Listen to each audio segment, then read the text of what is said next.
Hi everyone and welcome back to my channel Jewelry with Jen, and I am Jen. This is our fourth and final video in our jewelry tools demonstration series, four-part series, and today is just about the different types of cutters. So hopefully you've tuned into the full series. In video 1, we talked about the crimping tool and the application of the crimping tool and chain nose pliers to crimp beads and closed crimp covers. In video 2, we talked about various different types of pliers like bent nose and chain nose and flat nose pliers and nylon pliers. And then we built on that into our video 3 of, and we talked about round nose pliers and the one-step looper to make loops.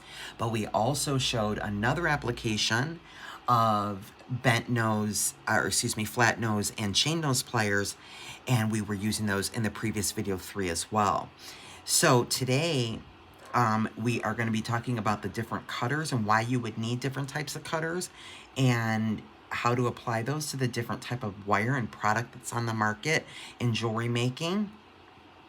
And this is just designed as a very simple overview on just a few examples, but I think this will give you the stepping stones that you need in order to purchase the proper tools that you need throughout this four-part series, depending upon the type of jewelry you've decided to make. So let's talk about cutters and what I've got on the mat here today.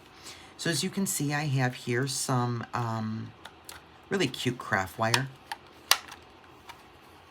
It is little spools, and it's in a variety of really pretty colors.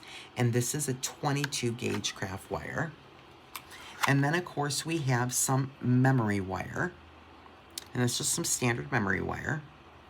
And then I have a head pin. So that's a whole nother type of wire, right? And then I have 3 types of beading wire. And I have a 0.018 inch, a 0.019 inch, and this is a 0.015. So I have 3 types, a 0.015, 0.018, and 0.019 inch standard beading wire.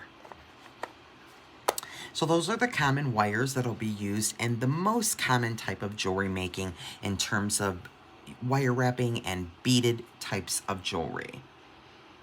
So let's talk about what wire cutter goes with what. And there's basically lots and lots of types of wire cutters out there, but I think the 3 common types that are used, that if you are beginning into this, watching this series and you're a beginning jeweler, we're just talking about the most common things. So you have flush cutters, you have side cutters, and then you have memory wire cutters.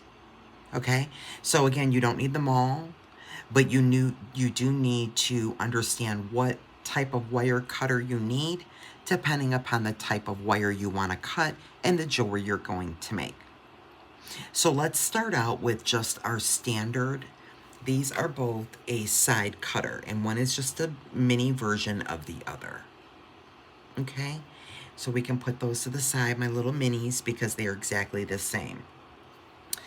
Now, well, I'll pull them up, because as you can see, I want you to see the back. So do you see how these are like a side cutter? Because they're kind of like the way they're shaped there. And these are called a side cutter. And this is just your standard wire cutter that you're going to want to buy if you need to be just using regular beading wire, like some of the beading wire that I showed you here. So I have a piece of that here. This is a regular piece of beading wire. And if I just need to cut off a piece of my wire, I would just grab some side cutters from the store or order them on Amazon or anywhere you want, so that I can just cut my beading wire just like that. Okay?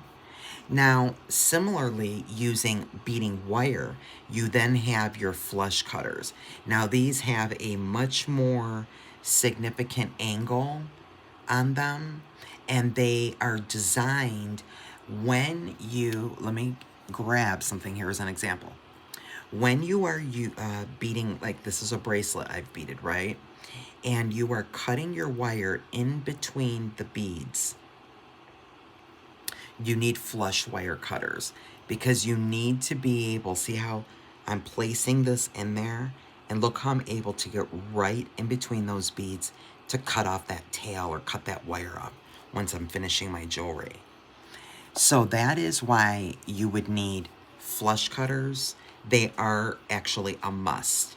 You do not need both, but just know that the more you use, if you buy just one pair, well, the side cutters, they're not going to really get in tight on the jewelry finishing. The flush cutters will, but again, the more you use the flush cutters just to be cutting your regular wire, the quicker they're going to dull. So I would highly recommend having the two.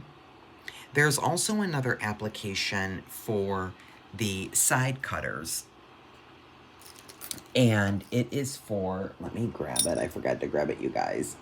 It is for cutting chain. And so let me grab a piece of chain. Okay, so basically, any kind of chain that you're working with that is like 2, maybe 3, 4, 5 millimeter or so, you are definitely going to be able to use your side cutters to cut that chain. Okay, because it's not that thick. So side cutters have a various of uses on not only cutting your beading wire, but cutting some thinner chain. And then, of course, you need your flush cutters for getting in very intricately between the beads, finishing your jewelry to cut off the tails of your wire for your flush cutters. And then we'll get into the memory wire cutters. Memory wire cutters are designed exactly as they imply for memory wire. Now, you do not really want to use the side cutters, although you can absolutely use them for memory wire. Just know that you're going to go through multiple pairs, because they're not, as you can see, look at the difference in the blades of the memory wire and the side cutters. This is a much thicker blade, designed specifically for memory wire. So you can go ahead and use your side cutters for memory wire, but I would not recommend it, because you'll really start gouging into them the more you use. If you're using a lot of memory wire, you want to get a pair of memory wire cutters. They're not expensive. And all you do is just put them in there, and then look at this, how like it just snapped. So easy. So memory wire cutters, without even hesitation, snap and have a beautiful flush cut right on that memory wire without even batting an eye. I have another piece here, which is a earring and small bracelet size memory wire. I'll show you again. The memory wire cutters, they just snap it so easily, and look how nice and flush that wire is for me to start. So you don't have a lot of waste on your memory wire when you're using the memory wire cutters. So if you do intend to use a lot of memory wire, pick yourself up the memory wire cutters. Now, another application I forgot to mention on the, I'll grab the small ones and my head pin here on the side cutters, is they're also really good for your head pins, because the head pins, although they are thicker, the wire is thicker, obviously, but it's not as thick as craft wire or memory wire. And so side cutters will be good for that too. See how I easily just clip that off?